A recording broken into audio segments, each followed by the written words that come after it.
નમસ્કાર વિદ્યાર્થી મિત્રો, વિનાયક એજ્યુકેશન એકેડમીની યુટ્યુબ ચેનલમાં આપનું હાર્દિક સ્વાગત છે. ધોરણ 11 ચેપ્ટર નંબર 4 આમનોંધ સ્વાધ્યાય દાખલા નંબર 13. શ્રી મૌલિક શાહે શરૂ કરેલ શાહ ટ્રેડર્સના ધંધાના વ્યવહારો પરથી આમનોંધ લખો. 1 જુલાઈ 2014 ₹50,000 રોકડા, ₹20,000 દેવાદારો, ₹10,000 માલનો સ્ટોક તથા ₹5,000 લેણદારો લાવી ધંધો શરૂ કર્યો. અહીં ધંધાનો માલિક રોકડ લાવે છે, તેથી રોકડ આવે તો ઉધાર, રોકડ ખાતે ઉધાર 50,000. દેવાદારો પણ ધંધામાં લાવે છે, દેવાદારો એ આપણું લેણું છે, તેથી દેવાદારો ખાતે ઉધાર 20,000 થશે. માલનો સ્ટોક આવે છે, માલ આવે તો ઉધાર, તેથી માલના સ્ટોક ખાતે ઉધાર 10,000. લેણદારો એ આપણું દેવું છે, તેથી લેણદારો ખાતે 5,000 જમા થશે અને બાકીની વધેલી રકમ તે મૂડી ખાતે 75,000 જમા થશે. બાબતજી ₹50,000 રોકડા, ₹20,000 દેવાદારો, ₹10,000 માલનો સ્ટોક તથા ₹5,000 લેણદારો લાવી ધંધો શરૂ કર્યો. તેના 2 જુલાઈ 2014 વિજયા બેંકમાં ₹20,000 રોકડ ભરી ખાતું ખોલાવ્યું. અહીં બેંક લેનાર વ્યક્તિ છે, માટે બેંક ખાતે ઉધાર થશે ₹20,000 અને ધંધામાંથી રોકડ જાય છે, રોકડ જાય તો જમા, તે રોકડ ખાતે 20,000 જમા થશે. બાબત જે ₹20,000 રોકડ વિજયા બેંકમાં ભરી ખાતું ખોલાવ્યું. 3 જુલાઈ 2014 ₹20,000 માલ સુમૂલ પાસેથી 10% વેપારી વટાવ અને 10% રોકડ વટાવે ખરીદ્યું. અડધા નાણાં ચેકથી ચૂકવ્યા. ₹20,000 માલ સુમૂલ પાસેથી ખરીદ્યો છે, જેમાં 10% વેપારી વટાવ મળે છે.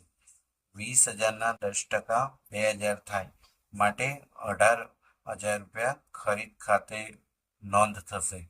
10% વેપારી વટાવની આપણે ચોપડે નોંધ કરવાની નથી, જેમાંથી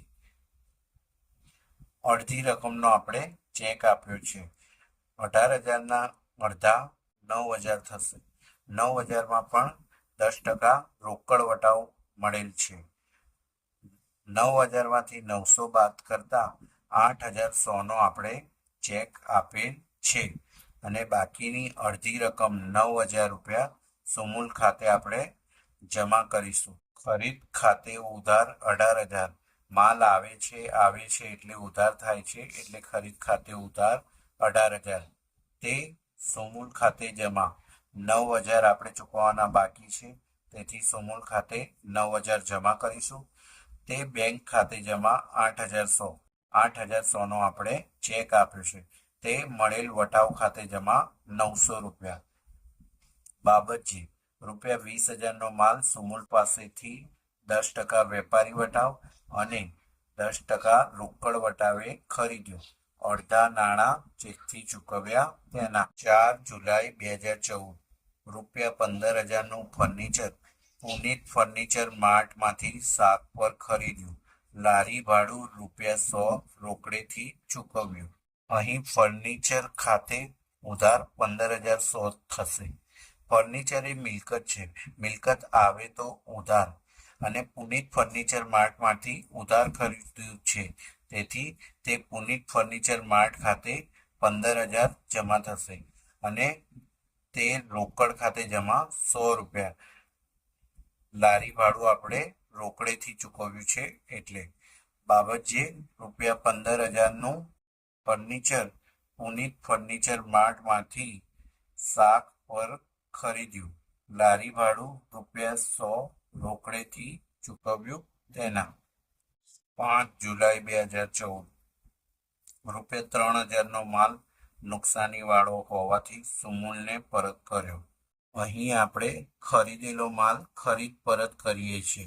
સુમૂલ માલ લેનાર વ્યક્તિ છે, માટે સુમૂલ ખાતે ઉધાર 3,000 થશે. માલ જાય છે, તે ખરીદ પરત ખાતે જમા 3,000 થશે. બાબતજી ₹3000નો માલ નુકસાનીવાળો હોવાથી સુમુલને પરત કર્યો. જો તમને વિડીયો ગમ્યો હોય તો મારી યુટ્યુબ ચેનલને સબસ્ક્રાઈબ કરજો, લાઈક કરજો, શેર કરજો. 6 જુલાઈ 2014 રાજશ્રીને ₹12,000નો માલ 10% વેપારી વટાવ અને 10% રોકડ વટાવે વેચ્યો. અડધી રકમનો ચેક મળ્યો. 12,000નો માલ રાજશ્રીને વેચ્યો, જેમાં 10% વેપારી વટાવ બાદ કરતા 12,000ના 10% ₹1200 થશે, જે બાદ કરતા 10,800 વધશે, જે આપણે ચોપડે નોંધ કરવાની છે. ₹1200ની ચોપડે નોંધ થશે નહીં. 10,800ના અડધા 5,400, જે આપણને 10% વેપારી વટાવ બાદ કરતા 4,860નો ચેક મળ્યો છે. 5,400ના 10% રોકડ વટાવ ₹540 થશે અને બાકીના વધેલા ₹5,400 રાજશ્રી ખાતે ઉધાર થશે. માટે આમ નોંધ: રાજશ્રી ખાતે ઉધાર 5,400, આપેલ વટાવ ખાતે ઉધાર 540, બેંક ખાતે ઉધાર 4,860, તે વેચાણ ખાતે જમા 10,800. બાબતજી ₹12,000નો માલ 10% વેપારી વટાવે અને 10% રોકડ વટાવે વેચ્યો. અડધી રકમનો 8 જુલાઈ 2014 મહેન્દ્રને ₹15,000નો માલ 10% વેપારી વટાવ અને 10% રોકડ વટાવે રોકડેથી વેચ્યો.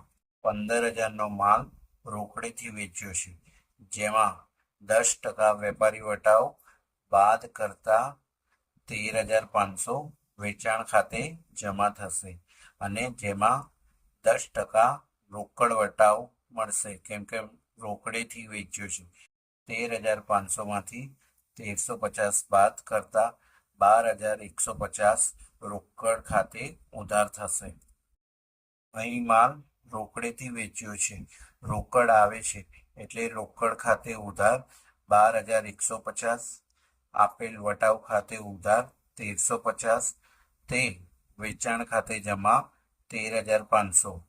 બાબતજી ₹15,000નો માલ 10% વેપારી વટાવ અને 10% રોકડ વટાવે મહેન્દ્રને વેચ્યો.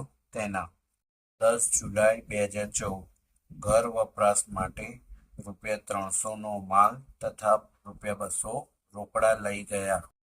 ધંધાના માલિક દ્વારા જ્યારે માલ કે રોકડ લઈ જવામાં આવે તો તેને ઉપાડ ખાતે ઉધાર કરવામાં આવે છે.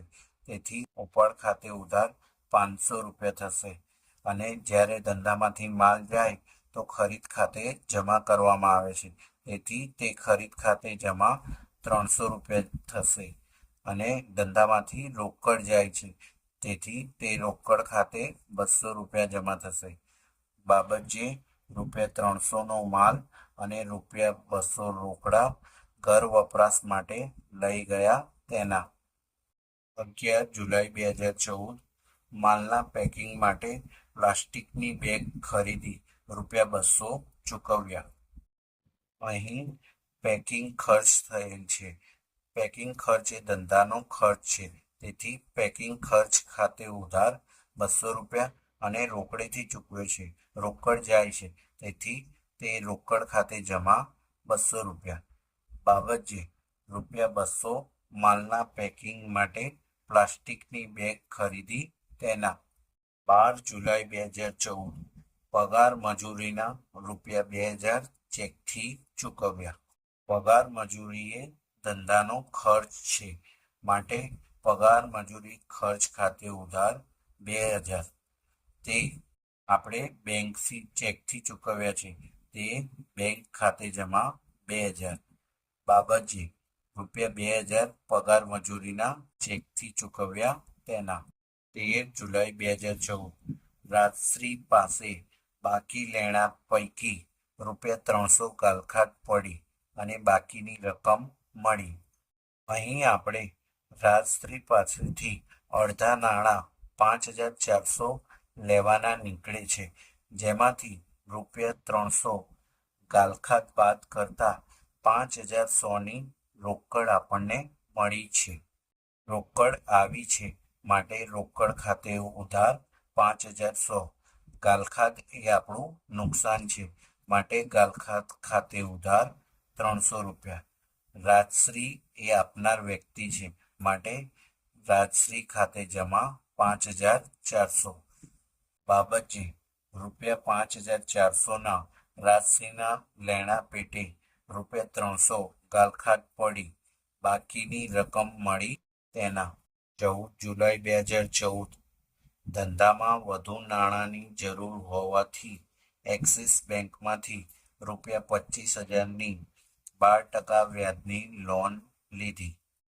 અહીં બેંકમાં આપણા લોન જમા થાય છે, તેથી બેંક ખાતે ઉધાર 25,000 થશે અને એક્સિસ બેંક એ આપનાર વ્યક્તિ છે, તેથી 12%ની એક્સિસ બેંક લોન ખાતે 25,000 જમા થશે. બાબત ₹25,000ની 12% વ્યાજે એક્સિસ બેંકમાંથી લોન લીધી તેના. 15 જુલાઈ 2014. આગમાં ₹2,000નો માલ નાશ પામ્યો, જેનો વીમા કંપનીએ ₹1,500નો દાવો મંજૂર કર્યો. આગથી બળી ગયેલ માલના ₹200 ઉપજ્યા. અહીં 2,000નો માલ આગથી નાશ પામ્યો છે, જે આપણો ખરીદી તેટલી ઓછી થશે અને ₹1,500 વીમા કંપની આપણને ચૂકવવાની છે, જે વીમા કંપની ખાતે આપણે ઉધાર કરીશું. અને ₹200 રોકડા મળ્યા છે, જે બળી ગયેલો માલ હતો એના વેચાણ કરતા. તો ₹300નું આગથી થયેલ નુકસાન છે. વીમા કંપની ખાતે ઉધાર ₹1,500, રોકડ ખાતે ઉધાર ₹200, આગથી થયેલ નુકસાન ખાતે ઉધાર ₹300. તે ખરીદ ખાતે જમા 2,000.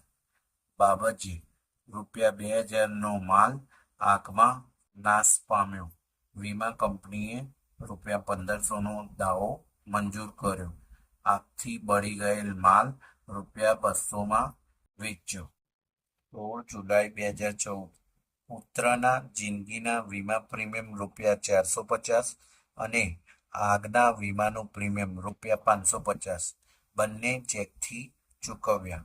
ધંધાના માલિક દ્વારા તેના પુત્રનું પ્રીમિયમ ભરવામાં આવેલ છે, માટે તે ઉપાડ ગણાશે. એટલે ઉપાડ ખાતે ઉધાર ₹450 થશે, આગના વીમા પ્રીમિયમ ખાતે ઉધાર ₹550 થશે અને ચેકથી ચૂકવેલ છે, તે બેંક ખાતે જમા ₹1,000 થશે. બાબતજી ₹450 પુત્રના જિંદગીના વીમા પ્રીમિયમ અને ₹550 આગના વીમા પ્રીમિયમ ચેકથી ચૂકવ્યું તેના. 18 જુલાઈ 2014. નિરમા કંપનીએ 30 નંગ સાબુની ગોટી નમૂના તરીકે મફત આપી, જે ₹250માં વેચી દીધી. અહીં રોકડ આવે છે. રોકડ આવે છે એટલે રોકડ ખાતે ઉધાર 250 અને વેચાણ કરેલ છે, તે વેચાણ ખાતે જમા 250. બાબતજી 30 નંગ સાબુની ગોટી નિરમા કંપનીએ નમૂના તરીકે મફત આપી, જે ₹250માં વેચી. 20 જુલાઈ 2014. રાજશ્રી પાસેથી ગાલખાત પરતના ₹100 મળ્યા. અહીં અગાઉ માંડી વાળેલ ગાલખાત પરત મળેલ છે, માટે રોકડ આવે છે. રોકડ ખાતે ઉધાર ₹100, તે ગાલખાત પરત ખાતે જમા ₹100. બાબતજી ₹100 રાજશ્રી પાસેથી ગાલખાત પરતના મળ્યા તેના. 25 જુલાઈ 2014. એક્સિસ બેંકની લોન પર ₹250 વ્યાજ બેંકે વસૂલ કર્યું. લોનનું વ્યાજ એ ધંધાનો ખર્ચ છે, માટે લોનના વ્યાજ ખાતે ઉધાર 250 થશે, તે એક્સિસ બેંક ખાતે જમા 250. બાબતજી ₹250 વ્યાજ એક્સિસ બેંકની લોન પર બેંકે વસૂલ કર્યું તેના. 28 જુલાઈ 2014. અંગત મકાન દોડવાનો ખર્ચ ₹2,000 તથા દુકાન દોડવાનો ખર્ચ ₹1000 થયો. અહીં અંગત મકાન દોડવાનો ખર્ચ ઉપાડ ખાતે ઉધાર થશે. ઉપાડ ખાતે ઉધાર 2000. દુકાન ખર્ચ ખાતે ઉધાર 1000. તે રોકડેથી ચૂકવ્યું છે, રોકડ જાય છે, તે રોકડ ખાતે જમા 3000.